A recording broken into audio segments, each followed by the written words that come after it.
Welcome to the latest episode of our podcast series for financial advisors. Today's episode is Architecting 100 Times Growth, a how-to from legends Dan Sullivan and John Bowen, to conversation with the industry's top coaches and co-authors of The Greater Game. I'm Louis Diamond, and this is the Diamond Podcast for financial advisors.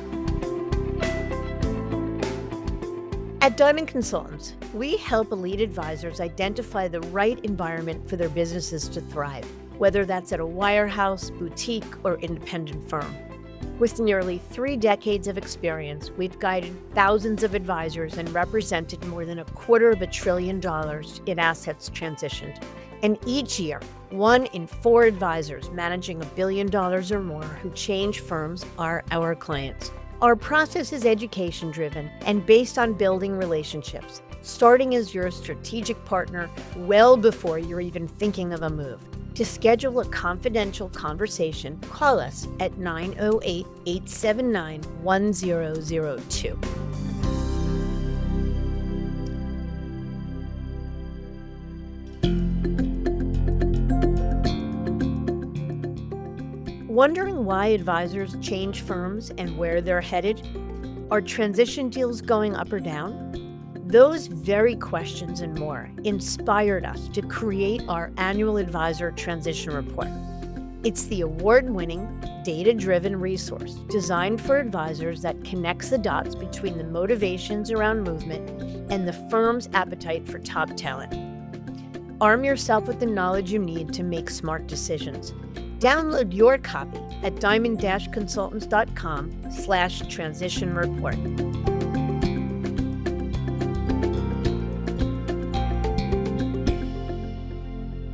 Most entrepreneurs and many advisors spend years optimizing for growth without realizing they're building a business that still depends entirely on them. Revenue and complexity grow, enterprise value, transferability, and freedom often lag far behind. Dan Sullivan and John Bowen argue that the issue isn't effort or intelligence, it's architecture. No doubt, these are familiar names in the wealth management industry, but just to set the stage, Dan is the co-founder of Strategic Coach, and John is the founder of CEG Elevate Group and CEG Insights. Together, they've spent decades coaching and studying high-performing entrepreneurs and advisory firms. Their latest book, one they joined forces on, The Greater Game, lays out a very different framework for thinking about growth, one built around scalability, transferable value, and long-term leverage rather than incremental optimization. What makes this conversation especially relevant for advisors is that the framework cuts both ways.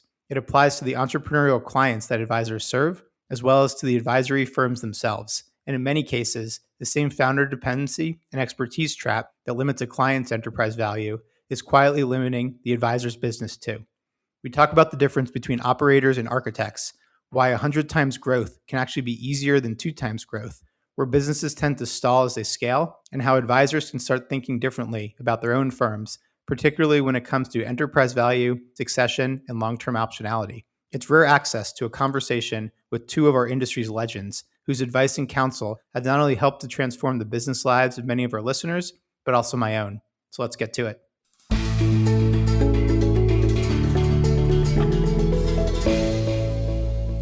Dan and John, thank you both for joining us today. Thank you, Lou. It's a real pleasure. I've had the privilege of joining you before, but never with my co-author, Dan Sullivan, and I'm excited to share what we're doing because I think it can make a big impact in our advisor industry. No doubt about it. Yeah, this has been an interview I've been very excited to host. So let's jump right in. Dan Sullivan, I think you are a man that needs little introduction. So many advisors in the industry are fans or clients of your firm's Strategic Coach. But for those who aren't as familiar or need a refresh, can you just give some quick context into why you started Strategic Coach and what the company does today? Yeah, well, it goes back to 1974. I was a copywriter at BBDO, the Canadian branch of BBDO, big global advertising agency. It still is. But I've been sort of a lifetime coach. I remember once when my mother finally caught up with what I was doing in life and I was describing what I was doing, she says, well, you were doing that when you were a child. You were talking to adults and you were asking adults about their experiences. And she says, I said, yeah, I could do this when I was 8 or 9 years old, but it took me a long time to get a business model wrapped around it. But I jumped out in 1974 and started coaching anybody, but it actually turned out that entrepreneurs were the best people to coach because they would write a check on the spot and they would make a decision on the spot. And I needed cash flow, and I did it. So I've been personally as a strategic coach, which was named by someone else. You're just out there trying to get cash flow to pay for the rent. So I started in 74, and I was lucky, and it really relates to your target audience, Lou. Right off the bat, I got what are called top-of-the-table life insurance agents. And that was really, really great because life insurance agents are purely a conceptual business. So someone can get a new idea at breakfast and they can have a new business by dinner time, just because they can change their mindset. And that moved on, and I did that for 15 years, just one-on-one, 1970s, 1980s. And then I'd had enough experience that we turned it into a workshop program in 1989. We've been at it ever since. So I was at a talk. Joe Polish is a great friend of ours, Joe Polish with Genius Network, and he had a speaker there, and he says, "You're one of the original gangsters, aren't you? You're one of the first people." And I said, "I don't know if I'm the original, but I think I'm the only surviving one." So it's 52 years that I've been doing what I'm doing. And I had the good fortune to meet John around 2009. John, was that the year?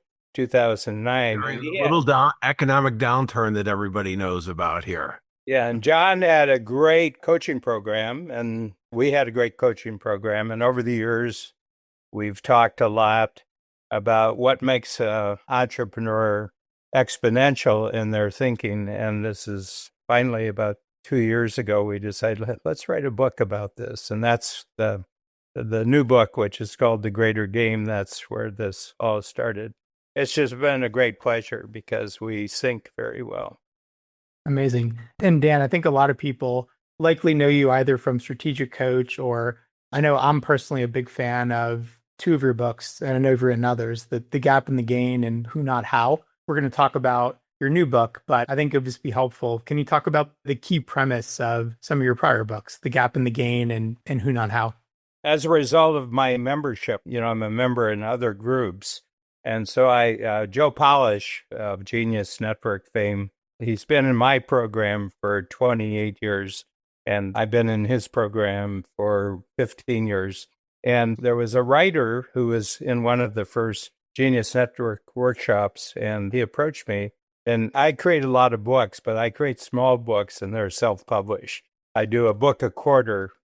When I was 70, I'm 82 in about 3 weeks. So when I was 70, I said, I'm going to give myself a 25-year project. I'll write 100 books in 100 quarters. And this is quarter number 47, and I'm writing my 47th book. But they're little books. They're 60, 70 page. They're one idea books. And Ben Hardy, who was at that time the number one writer on Medium, which is a blogging type medium, and he approached me and he said, "I know you don't write big books and you don't have publisher books, but he said, if you ever did, he said, I'd like to collaborate." And that was a great good fortune on my part. So we produced 3 books in 5 years. The first book was Who Not How.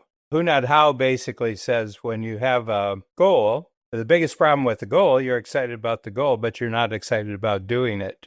So you find who's who help you and you build teamwork around it. And that was a big seller. And then we had another concept, which was called The Gap and the Gain, that entrepreneurs, depending on how they measure their progress, can be perpetually unhappy or they can be perpetually motivated. And it all depends on how they measure their progress, how they measure their goal setting and their goal achievement. And then the third book, which has really turned out to be the big one up until this book will be bigger. It's called 10 Times is Easier Than 2 Times. So in Coach, everybody has a 10 times game plan, whatever number they want to choose, revenues, personal net worth, whatever, you have a framework of 10 times, which is sometime in the future, but you use that future framework for deciding what you're going to do today that will end up as a 10 times result. I thought that was going to be our formula for the rest of my life until I met John. And then John is a great AI practitioner. And I began to realize that that 10 times is now becoming 100 times for really top-notch entrepreneurs. But the 10 times is easier than 2 times. And we just crossed the million mark with the 3 books, which is really good. And it's great for lead. We're having people show up and they've really bought into what Strategic Coach is. We have a good-sized company. We're not a small company. We have 120 team members. We're in 5 centers: Los Angeles, Vancouver, Chicago, Toronto, and London, England. But it's been really great because we've really grown with technological change. And it's basically, we teach people how to think about their thinking. And Lou, you were in for 3 years, both in person and virtual. So you know what the starting structure of is. But I'm in love with entrepreneurs. Entrepreneurs are crucial characters on the planet. But mostly they operate alone. And what we've done is create a community for them. Fantastic. Thank you, Dan. And John, I think perfect segue to you, because I know you've spent your career serving and helping entrepreneurs as well, mostly within financial services or within wealth management. And you've been very kind to share some of your amazing research on advisors serving entrepreneurial clients in the past. But for anyone who's missed those episodes, similar question for you. Can you share what your companies do? CEG Elevate, CEG Insights, your new research, and then we'll dive into your exciting new book. No, thank you, Lewis. And Dan and I are very excited about just entrepreneurs in general. Dan is, because he's working with them directly. The best clients for financial advisors are entrepreneurs largely, if you're going to go high net worth, ultra high net worth. So we have a company, CG Elevate, which is our parent company. 2 of the companies that are really interesting for this podcast is CG Insights, and this is our research arm. And we'll study about 20,000 high net worth, ultra high net worth clients this year, and in depth, and 6,000 to 7,000 we'll do just of entrepreneurs. And this is in the partnership. Lou, I invited you up. We were skiing 2 years ago in Park City and you couldn't join us, but Dan and I made a deal to do a 25-year partnership studying entrepreneurships, one for Strategic Coach and his coaching clients, but really the opportunity for financial advisors. And is probably just as well, because I came down, I said, I think, Dan, you were 80 at the time, and I was 69, I'm 70 now, and I was skiing with a whole bunch of 40-year-olds, and they're all going, you guys are way too optimistic. And Dan and I are just getting started on this. And the other company that's applicable is CG Worldwide, where we have the privilege of coaching and training some of the top financial advisors, or those aspiring, and also working with the enterprises to really help move up market and do this great experience. Fantastic. Dan, question for you. What was the core problem you and John were trying to solve in your new book, The Greater Game? What is it that existing frameworks weren't touching? And then, John, I'll have a follow-up question for you after that. Yeah, well, by the very nature of what we do, we're not going for wannabes. We're not going for entrepreneurs who hope to be really successful someday. We're engaging with and we're registering into both of our communities people who are they're already great. They're already doing so many things right, but they're kind of doing it unconsciously. They just have a unique ability for growth. They have a unique ability for networking and expansion. But the very, very core is they've done it on their own. And they've done it out of intuition, and they've done it out of ambition and motivation. But their biggest problem is that they're really lonely. I'm in my 6th decade now of coaching entrepreneurs, and people say, well, what's the number one problem that entrepreneurs face? And I said, loneliness. They can't explain themselves to the family they grew up with. They can't explain themselves with their lifetime friends. They have thoughts about how they're operating, and they take enormous pride in their ability to transform difficulties into breakthroughs. but they don't have anybody to talk to. So what we've created is a community where when you walk in the room, everybody in that room immediately understands you. Everybody immediately applauds what you've done. Everybody is inspired by you. So my framework is I call what you've done on your own. You're great. You're a winner already. But who do you talk to? You have to hide a lot of your success because they just won't understand what it is that actually motivates you. And the beauty of the partnership with John is the vast majority of our clients are in 70 or 80 different industries, so they're not peculiar. We started off with financial services, especially life insurance. But what I notice is that all the difficulty they get into life is they're trying to communicate with people who don't understand them. And what we're saying is, stage one, you did it on your own. You're great by any standard whatsoever. You check all the boxes for being a successful person, but you don't really have any way to actually check out how other people are doing this. And so we've created a community, and John has created a community where people immediately, there's understanding. And not only that, but there's opportunity because they're unique in their own ways. Every one of our entrepreneurs has created a very, very unique pattern of success that if they were with 10 other people, they could learn from this. If they were with 30 other people, they would learn even more. So that's what we've done. Said stage two is now joining a community where everybody gets you. Interesting. And that's the premise of the book. We don't want to have people not buy it, but what is the greater game? What's the game that folks are playing and pursuing, and how do you make it greater? I tell you what, I've always been lacking. I'm sort of intuitive like most entrepreneurs are.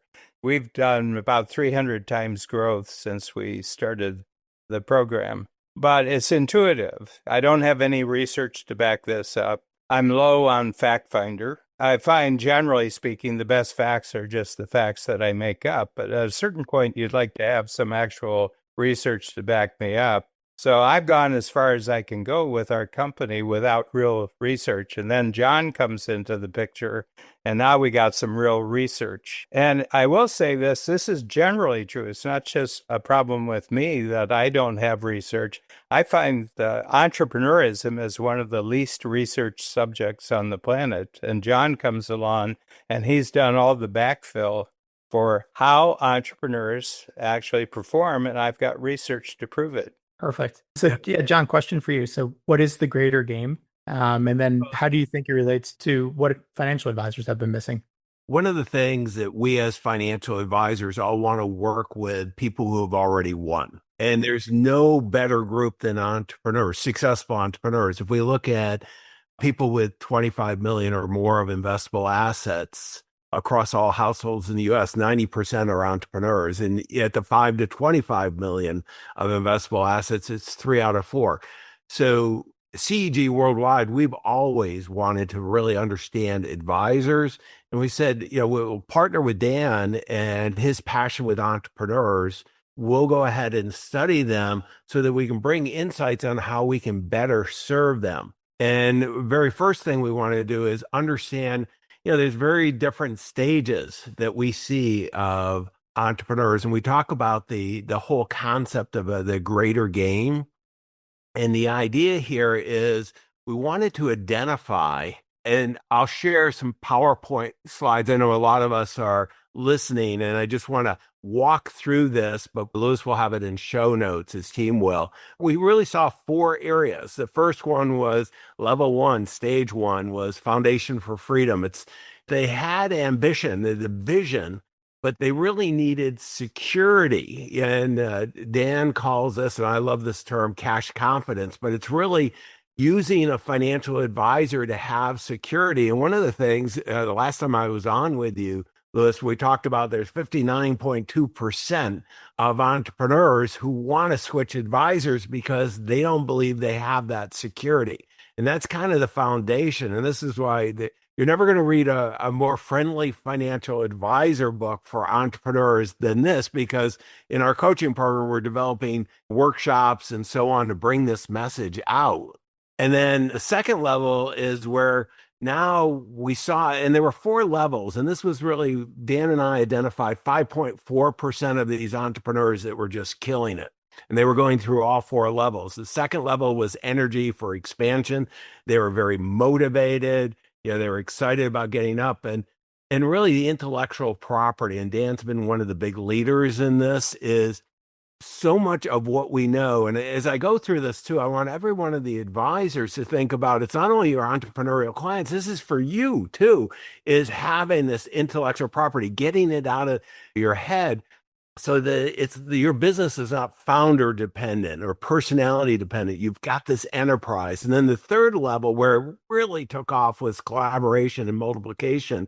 And Dan talked about the power of community. And this is so big. And for advisors, the community is often working with other professionals, the accountants, the attorneys, the investment bankers. Matter of fact, when we survey, we found that 40% of the people with 25 million or more that they invest with an advisor came through an investment banker. So creating that community, teamwork, having the right team, and then autonomy. Can you step away from your practice? The entrepreneurs step away 30 days, 60 days, 90 days, making that independence, moving from the founder dependent to the enterprise. And the last level was exponential. And this is, all along the way, the AI opportunities to accelerate this and augment this is really real. But the agency where, the blue ocean, creating new markets, then getting the commitment and courage. And at each of these levels, we saw different entrepreneurs just really taking off. And one of the things that's so important, Louis, for what we're talking about today is advisors all are ready to treat stage 1, the foundation for freedom, but they don't really understand the other stages. And that's really what entrepreneurs want. So if you want to work in this market, it's very important for you to understand what you can do to help. The difference is often for an entrepreneur, a 3 to 5 multiplier versus 15, the level 1 or stage 1 to stage 4. And this is where it gets really exciting.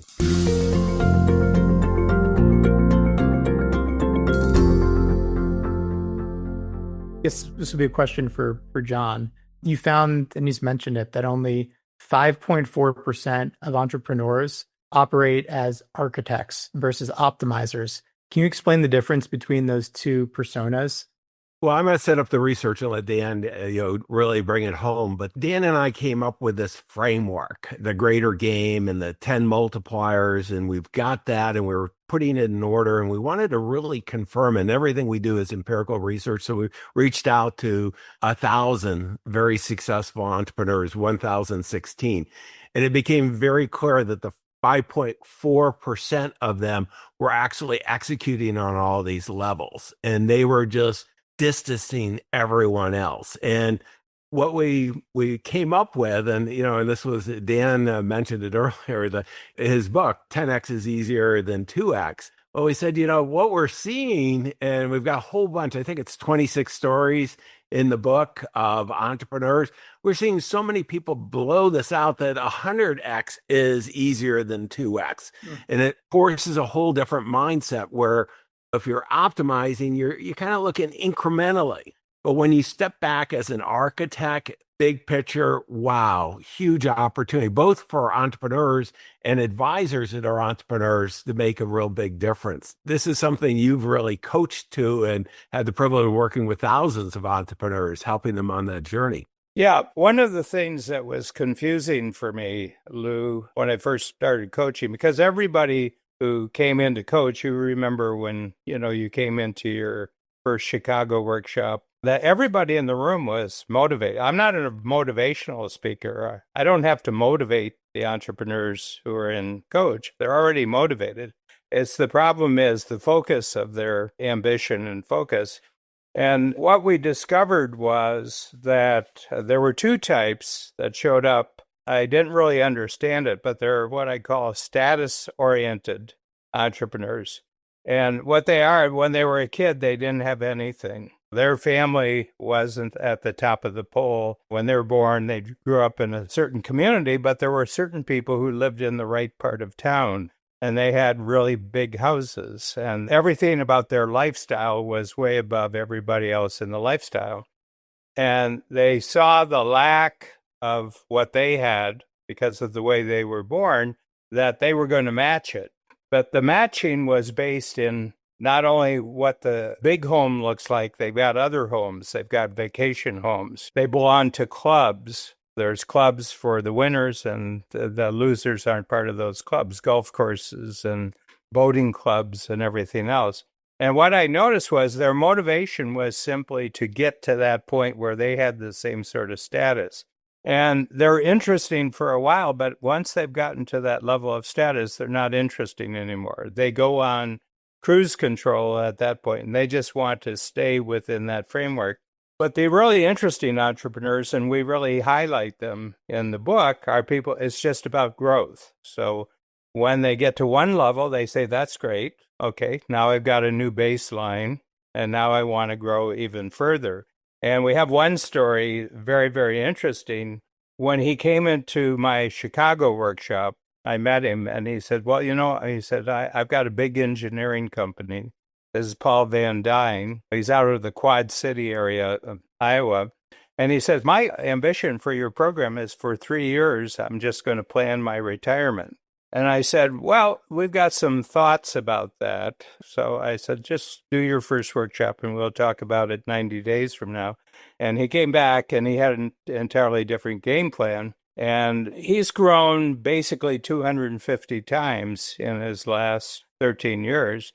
He's completely transformed the industry that he's in. And he had this growth. So what we're looking for in the greater game, we're looking for those entrepreneurs who are already successful, but they don't see any stopping point. They'll grow to one level, and then they say, okay, that's the new baseline. Now I grow to another level. Meanwhile, 3 years ago, what happened is the world got a new capability called AI.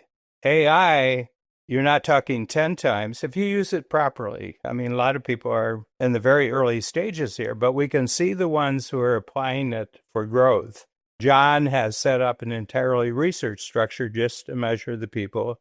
And what are the people who are just motivated by growth? They don't see any stopping point. They don't see any retirement age. They're just growing. They're in better health now than they were when they started their ambition. One of the great breakthroughs we're having now is the impact of AI on physical fitness and health right now. And so you have 70-year-olds now who are way more ambitious at 70 than they were at 50. So we think a whole new world is being created in front of us, but there isn't the research to measure what the real winners of this new game are actually doing. And the greater game is a lot of strategic coach thinking tools, but it's also the phenomenal research that John is doing. And we're measuring exactly what are these people who just constantly grow. What are they actually doing? Louis, if I can jump in, I want to go back to Paul just for a second because he was going to do something classical. And even when Dan is also my coach, and I was going to do something similar. Paul told Dan that he was going to retire at 65 and his wife, and he were going to open up a little mom and pop coffee shop. And the reason so many of the entrepreneurs are caught in the kind of a 2X optimization is they're grinding it out. They're working harder to be more successful, and the desire to do that isn't very high. That's why you retire. On the other hand, what we found, the ones working on 100X are building platforms and ecosystems. They're architecting. And as we were writing the book, CEG grew by 58%. I'm going to give a lot of credit to the book because as Dan and I were working on the processes, I wanted to walk all the talks. This is where the world is changing. I want everybody to think as a financial advisor, you're being served twice. One, with a greater game, they don't care about a few basis points on returns. That's table stakes. So much of the level one is taking care of the investment side, mitigating taxes, taking care of the heirs, protecting the assets, some charitable planning, maybe shoot in some succession planning. I can tell you only 6% of the entrepreneurs actually feel they're getting that from you, but that's only level one. If you can help them from each of the stages, stage 1 through 4, and help them create that vision, they're going to love you to death because many of them want to continue in this path and create tremendous value. bigger impact, not creating legacies in the sense of enduring legacies, but active legacies. And, like last year, my wife and I set up a private foundation. I called it the Greater Game Foundation. I just love this so much that the difference that you can make, and I want to do it while I'm living, not while I'm gone type thing. I think that's one Dan and I very much share.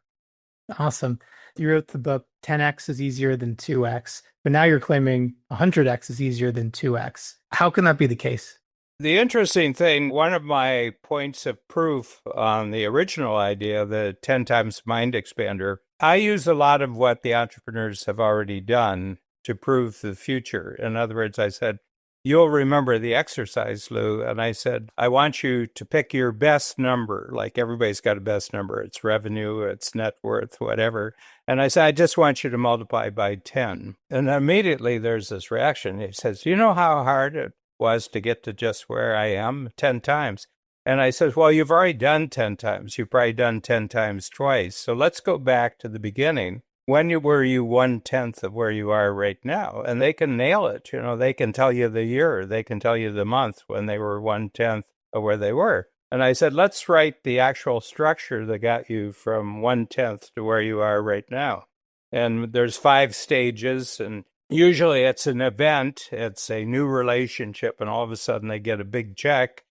And we measure, as entrepreneurs, size of check is a good scorecard. When you're first starting, you got a $10,000 check. That was the biggest check. But about 5 years later, you get a $100,000 check. And all of a sudden, it seems strange at breakfast, but by dinner, you've normalized the idea. Well, I know what it's like to get a 100-time, much bigger check, a 10 times check. And so I have them create 5 growth stages that took them from where they were 1/10 to where they are right now. And I said, now let's go back and talk about doing 10 times more. And what they recognize, 80% of got them 10 times the first time is going to be the same. It's relationship. It's having a great team. It's having a simple approach that always works. And it's about the client and customer. It's not about them. It's about who is it that you're being a hero to in the marketplace. Because the truth is, people don't want to have a lot of relationships as they grow. They'd like to have one relationship to grow. They'd like to have an advisor who's growing with them. Okay. So, but then John introduced me to the whole world of AI. And I said, we're not talking 10 times anymore. We're talking 100 times.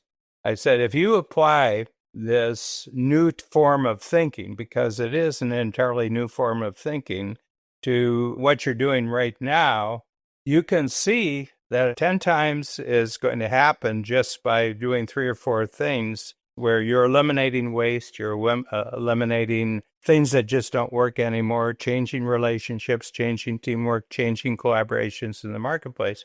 But meanwhile, this new world of thinking is making you healthier. It's making you more fit. So where before you thought you wouldn't have the energy at 70, you now have more energy at 70 than you had at 50. So you're the only one who says when it's going to stop. I'm 82 in 3 weeks. We're having this thing. I'm 82, and I'm way more ambitious at 82 than I was at 52.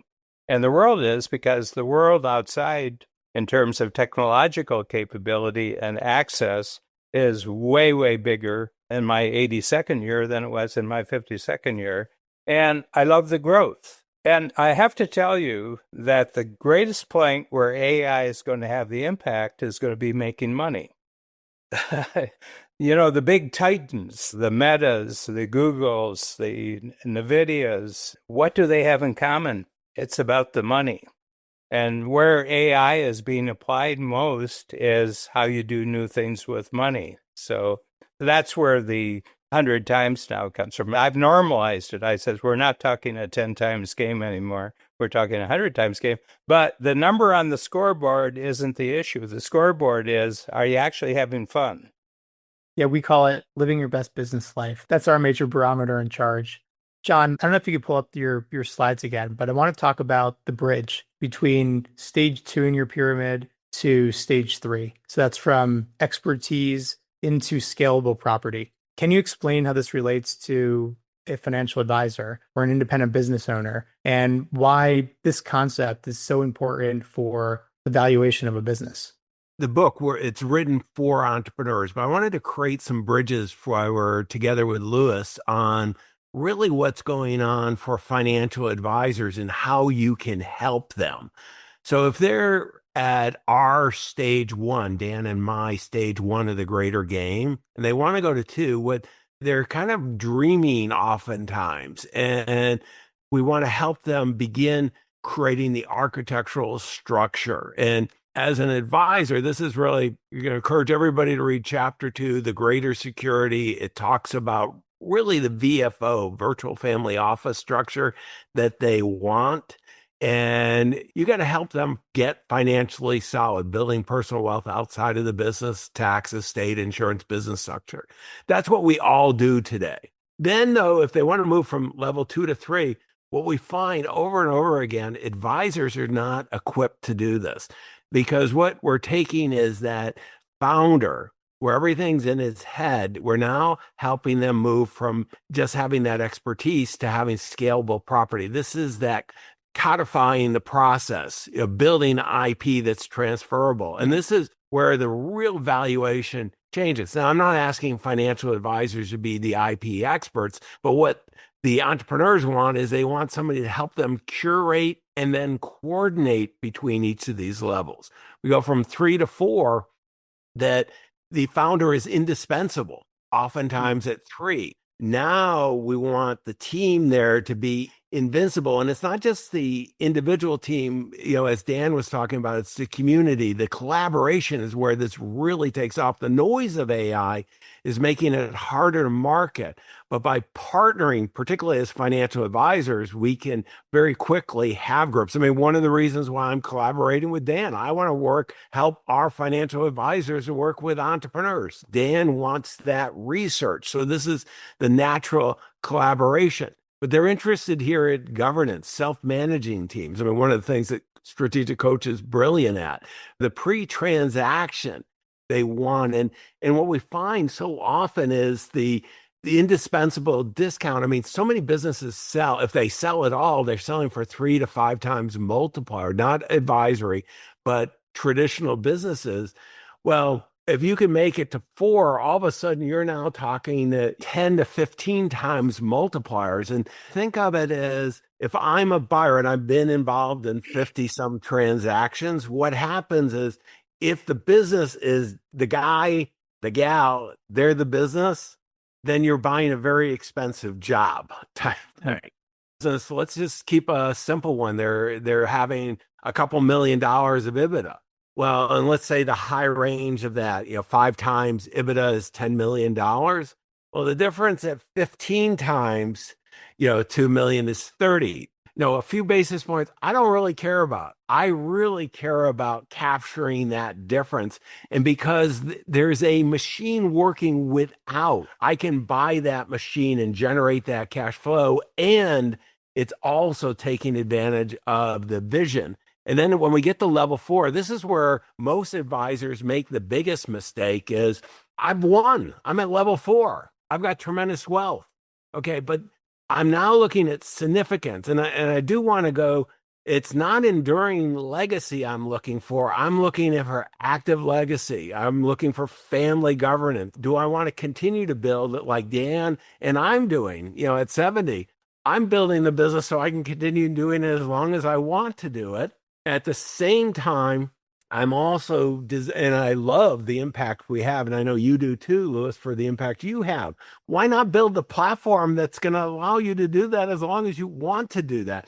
And if you don't want to do it, let's create the most value to transfer. When you start having conversations like that with families, entrepreneur families, it just changes.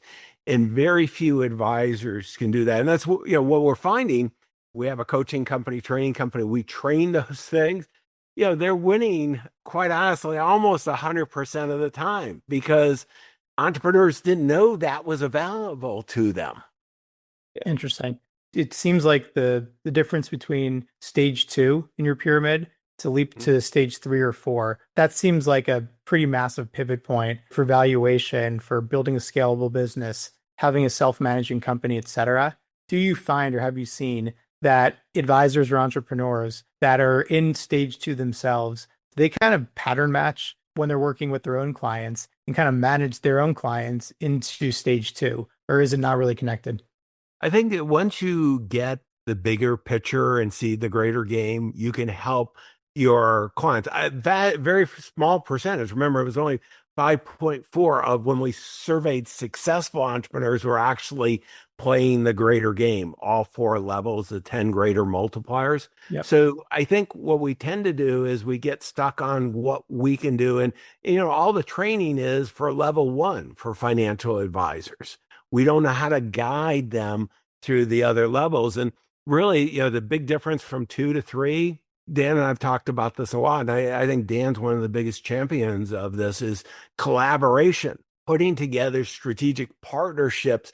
It could be with your competitors. This is for entrepreneurs, competitors. It could be various, vendor partnerships, but the ability to open up markets that way when you have now put together in level 2, your IP value creation is huge. For advisors, it's putting together partnerships with centers of influence. Yeah, when we surveyed top financial advisors, 70% of their 5 best clients came through COI, centers of influence with accountants, attorneys, investment bankers, and so on. Well, let's do it on purpose. Be successful on purpose. Dan, question for you. In all your experience working with successful financial advisors, insurance producers, probably any entrepreneur, what do you feel are the most common things that folks do unintentionally to really hurt their enterprise value, even long before or if ever they decide to sell their business? Yeah, I think the biggest thing is they stay entirely within their industry. One of the first questions that we ask our entrepreneurs when they come into the program, and where you see it most, is in the professions: lawyers, accountants, engineers, architects. I'll say, well, what is it that you are? And they'll say, well, I'm a lawyer. I'm a tax lawyer. And I said, are you a tax lawyer or are you an entrepreneur who has a specialty in tax law? Okay. It makes a big difference, because if you see yourself as a tax lawyer, then you're saying that you're a better paid factory worker.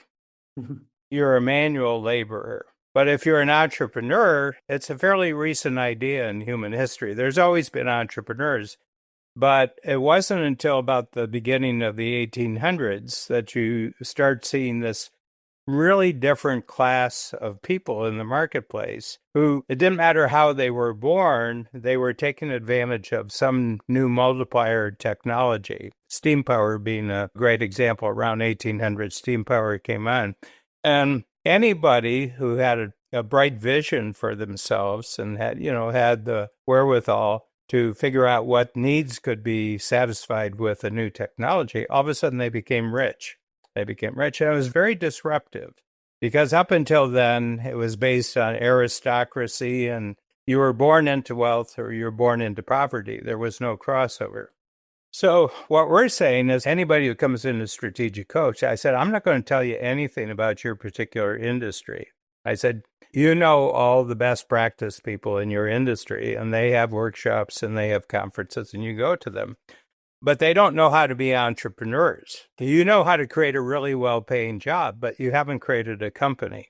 Company's a totally different realm. And I would say the vast majority of entrepreneurs, 95% of entrepreneurs, haven't really created a company. They've just created a really well-paying job, which requires their presence and their attendance.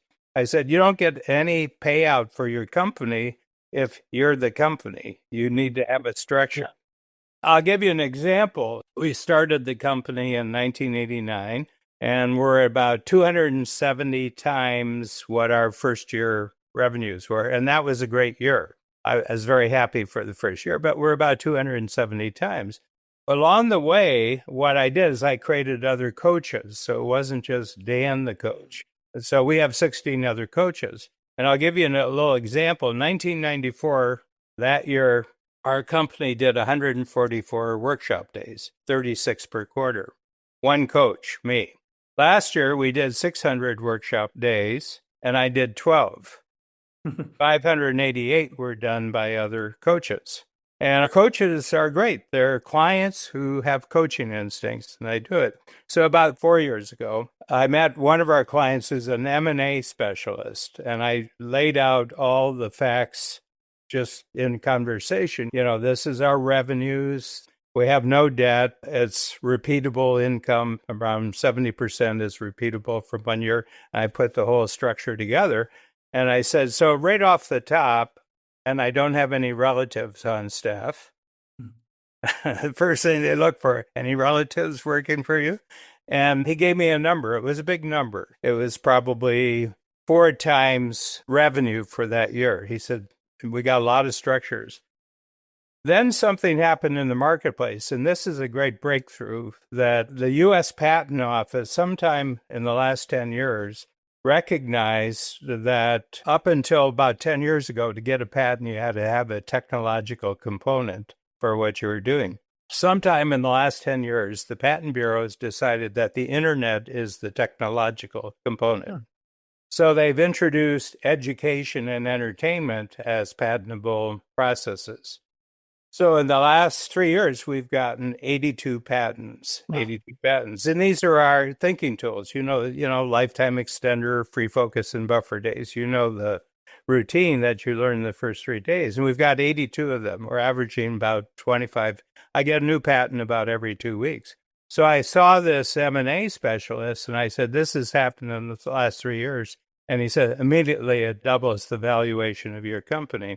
So what John's saying here, as you go through the 4 stages, more and more you get paid for your creativity. Retail, you get paid for your retail. But if you structure it, you record it, you package it, it is even greater than what you got paid for your creativity.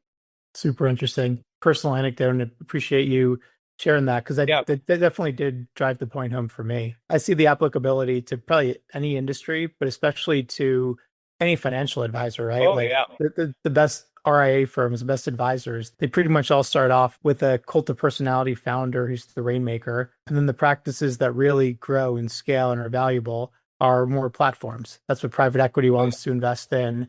And those are the firms that get the higher multiples. Yeah. So the big thing is there's a really, really great IP. He's in our program and he's made the breakthrough. And he's the first IP lawyer that doesn't charge by the hour. He charges by the patent. If the IP lawyer charges by the hour, it's a very slow patent. If he charges by the patent, it's a very fast patent. But the big thing, he showed a slide that in just big corporations, 1980, if you took big corporate, Fortune 500, the S&P 500, more than 80% of their valuation was tangible. It was property, it was real estate, it was fleets, it was equipment. Last year, 80%, more than 80% were intangibles. It was your ideas, intellectual. If you look at Elon Musk, it's all intellectual capital. If you look at Meta, you look at anything, it's intellectual. It's not tangibles. So we've entered into that new world, and AI has introduced us that new world. It's new processes, new structures, new approaches, and it's really interesting. It's hard for entrepreneurs to get their idea that your creativity is actually property.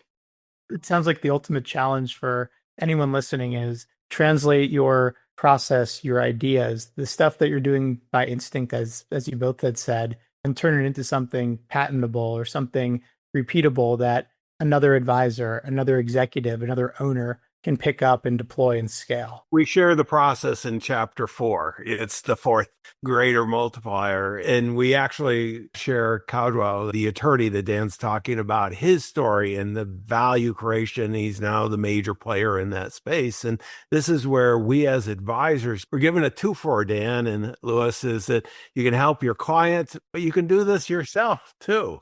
You've been involved in a number of large transactions. The difference, I had a $2 billion advisory practice I sold in 98, and we sold for 16 times earnings. And a big part of it, we were in that blue ocean. We had agents we created and strategic process that would run without me, and it did type thing. And it continued to grow and went for about 10-fold what I sold it for a number of years later. This is something that's very real. Absolutely. How about I got 2 more questions for you guys. I know you're both busy. For an advisor who feels like they've won the growth game, right? They grow 10, 15, 20% per year. They're charged up. They're on the Barron's list, the Forbes list. They're hitting their AUM milestones. They built an amazing team. They have a family member in the business. They have everything that anyone could want. What does the next game look like for them? What's the next frontier once you've achieved all those things that from the outside looking in seems like you have it all? What's the next game to play?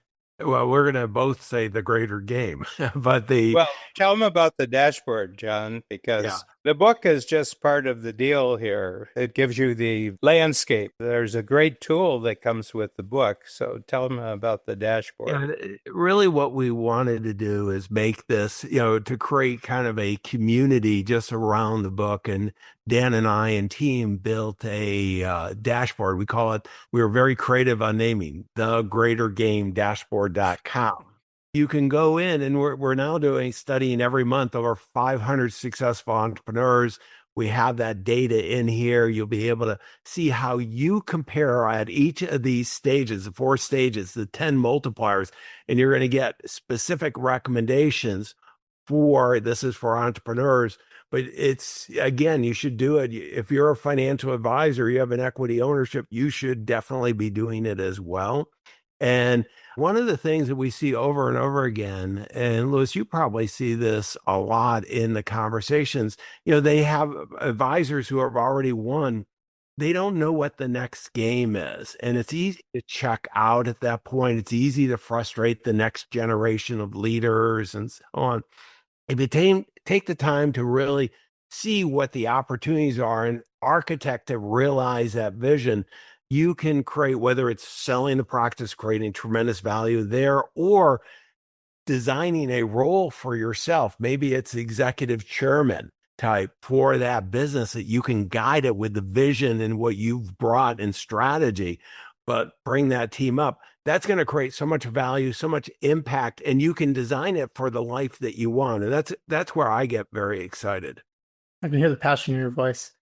Dan, Yes. let's finish with you. Given all of your experience working with entrepreneurs, advisors, business owners, etc., what's the one move that you've seen the most successful entrepreneurs in your orbit make that's changed the trajectory of their firms and their life more than anything else? I'll answer it in a little roundabout way. Periodically, I have a thinking tool. I said, if everything was taken away from you as an entrepreneur and they moved you 1,000 miles away, what's the one thing that you would take with you? It has to be portable. So what is the most portable thing that you have that you would start over again with the greatest value that you had created previously? What would it be? And then you would rebuild what you've already created, but you would do it much faster. What would be the one thing? It's an interesting thought. But in our concept, it's called unique ability, that there's something about you as an individual that, first of all, gave you enough confidence to become an entrepreneur because it's risky. It's a risky proposition. It's guessing and betting, and it's risky business, and it's unique ability. So the starting point for all growth in Strategic Coach is that there's something about you that's absolutely unique. You don't have any competitors on this. And it has 2 qualities. One is that you're so good at it, you don't take it seriously. I mean, you've done this since you were a child, and it just comes to you naturally, and you don't see the significance of it. When you're in coach, you start seeing the significance of it. And the second thing is, you just absolutely love doing it. It's what you love doing most of all. It comes to you naturally. You don't even have to think about it.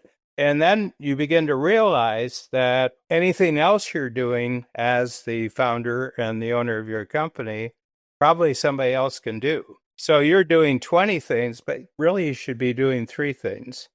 The other 17 things still need to be done, but not by you. And that's the breakthrough. You have to simplify in order to multiply. I absolutely love that. I know when I was in coach, that was my biggest takeaway or realization was figuring out what my unique ability was, because I think the 2 components they're so critical. Just because you're good at something, if you don't like it, then you shouldn't build a company around it, and that shouldn't be what you should be doing. It should be the things that you're world class at, you don't have competition in, but at the same time, you actually enjoy it. It lights you up, lets you get out of bed, etc. I've got a client in July. I'll see him in July. And he started with me. This is before I actually started the workshop program. This is when I was still doing one-on-one client. He's a wealth manager here in Toronto. And I've seen him every quarter for 39 years. And he's way over 100 times what he was there. And he says, I got to get simpler. I got to get simpler. He says, I'm doing too much and everything. So this is almost 120 quarters he's done this. He's 75. He runs 6 marathons a year. He's automatically guaranteed Boston. He's automatically guaranteed London. He's automatically guaranteed New York and everything like that. And just remarkable. He's just getting started. Yeah, he's 72, 73, says, it just gets better as you go along. One thing, interesting statistic, and I don't think, John, I've actually told you this. So the U.S. is the best researched economy in the world. The number of research looking at how Americans perform is really interesting, but they take the decades with entrepreneurs. So they have from 10 to 20 entrepreneurs, growth of entrepreneurs, 10 years old, and then they go up through the decades. The biggest percentage of change in any decade is from 70 to 80. There's been more new entrepreneurs growing between 70 and 80 than any other decade as a percentage. And the reason is because it's mostly idea work that we're doing right now. We're not doing manual labor anymore. We're doing idea work. And these are individuals who say, I love what I'm doing. I'm more useful. They've worked for someone else for 70 years and then they become an entrepreneur. And of course, AI is helping them do this. So we're in a vastly new world now. 82 years, this is the biggest change that I've seen just in the last 3 years. It's just a new world. And the greater game is now possible. The greater game that John is what he's structuring, this game was not possible 25 years ago. And it's possible now.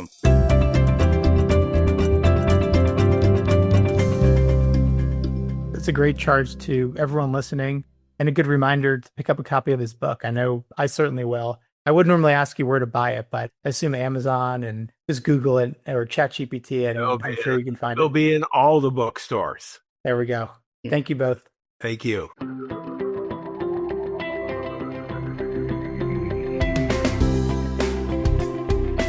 As a financial advisor, you hold yourself to the highest standards of integrity, honesty, and credibility. You are successful because you take your professional responsibility seriously and are dedicated to your clients. But are you living your best business life? Are your goals aligned with your firm's, or could a better option exist? Should I Stay or Should I Go is a book written with you in mind. It's a self-guided journey that walks you through the key steps that we take with our advisor clients. This strategic thought process and roadmap to professional self-discovery is designed to help you ask the right questions and think critically and objectively, whether you're considering change or not. Learn how to get your copy at diamond-consultants.com/thebook.